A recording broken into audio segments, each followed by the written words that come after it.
क्या एक बाप करेगा पैसों के लिए अपनी ही बेटी का सौदा? क्या गौतम अनिका को बता देगा उसके बेटे से जुड़ा सच, या फिर थी कोई नई साजिश? क्या अनिका जान पाएगी कि उसका खोया हुआ बेटा आर्यन ही है?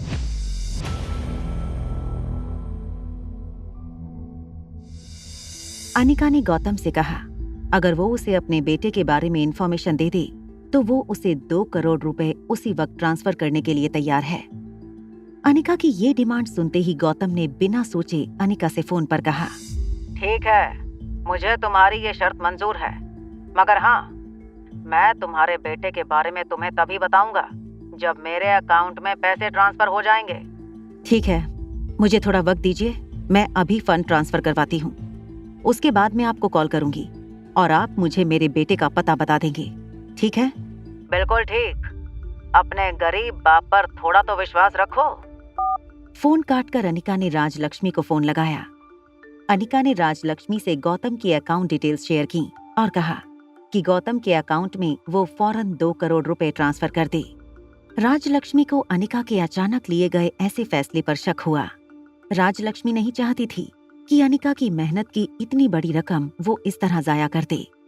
इसलिए राजलक्ष्मी ने अनिका से गौतम की अकाउंट डिटेल्स तो ले ली, मगर उसने गौतम को एक नकली कंप्यूटर एप्लीकेशन के जरिए फंड ट्रांसफर किए। कि अनिका ने गौतम गुलेरिया को फोन लगाया और उससे पूछा, क्या आपके अकाउंट में पैसे पहुंच गए?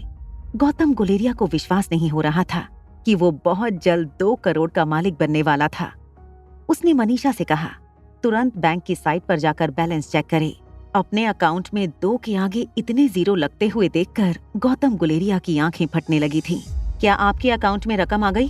देखो, मैंने तुमसे वादा किया था, एक बार मुझे पैसे मिल गए तो मैं तुम्हारे बेटे के बारे में तुम्हें सब कुछ बता दूंगा। मुझे बड़े अफसोस के साथ कहना पड़ रहा है कि तुम्हारा बेटा सालों पहले ही मर गया था।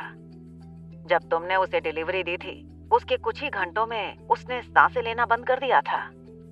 मैंने खुद उसे अपने हाथों से मनाली से कुछ किलोमीटर दूर जंगल में दफना दिया था। अनिका को गौतम की बातों पर यकीन हो गया था। ये सोचकर अनिका की सांसें फूलने लगी कि उसका बेटा 6 साल पहले गुजर चुका था। अनिका जोर से जमीन पर गिरी और फूट फूट कर रोने लगी। अपने बेटे की मौत की जिम्मेदार वो खुद को ठहराने लगी थी। चुप हो जाओ मॉम, शांत हो जाओ, तुमने कुछ नहीं किया मॉम, शांत हो जाओ। मैं जिंदा हूँ mom, I am alive.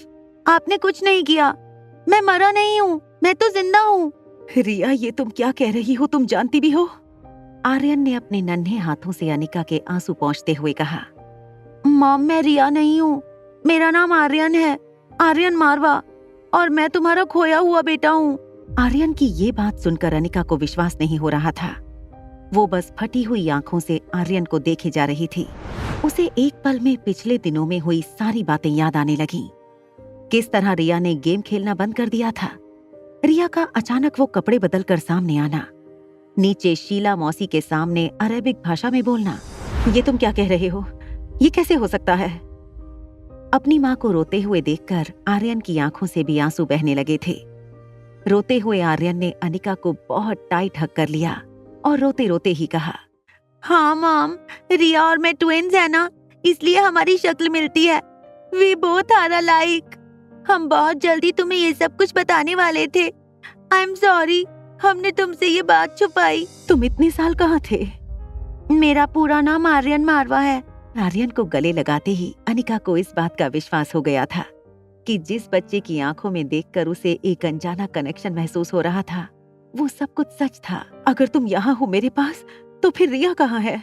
Anika को एक पल के लिए ऐसा लगा कि शायद उसे शांत करने के लिए रिया ने ये पूरी कहानी बनाई थी, और इसीलिए उसने फिर से एक बार आर्यन से पूछा, देखो रिया, अगर ये कोई तुम्हारी शरारत है तो मम्मा तुमसे बहुत नाराज हो जाएंगी। अनिका की ये बात सुनकर आर्यन ने अनिका का हाथ पकड़ा और नीचे ले गया। अनिका गाड़ी लेकर गेट के बाहर निकल चुकी थी। गाड़ी के अंदर आर्यन अनिका को डायरेक्शंस दे रहा था। थोड़ी देर ड्राइव करने के बाद अनिका दिल्ली के आउटस्कर्ट्स में एक पॉश लोकेलिटी में पहुंची। ये पूरी सिटी मारवा डेवलपर्स ने ही कंस्ट्रक्ट की थी। बस मम्मा, अब यहाँ से फोर्ट बंगलो जब आएगा तो गाड़ी गेट के अंदर ले लेना।